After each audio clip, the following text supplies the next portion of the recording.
Господи, Боже мой, виках към Тебе, и Ти ме изцели. Господи Исусе Христе, Спасителю наш, от любов към човеците Ти слезе на земята, за да спасиш погиващите.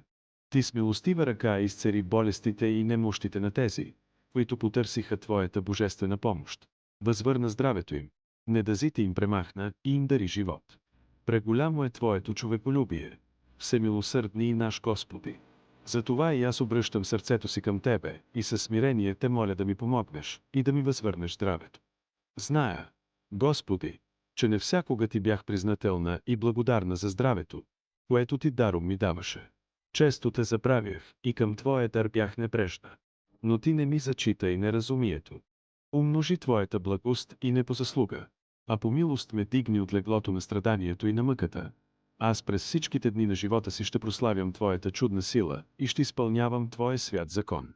Помогни ми да изтърпя болките, които изпитвам. Смили се над моята немощ. Не допускай сърцето ми да се огорчи, или душата ми да се смути и да възроптае. Дойди, Господи, при мене, угаси огъня, който ме мъчи, повдигни ме, за да тръгна подире Ти и да бъда жив сега и във вечността. Амин.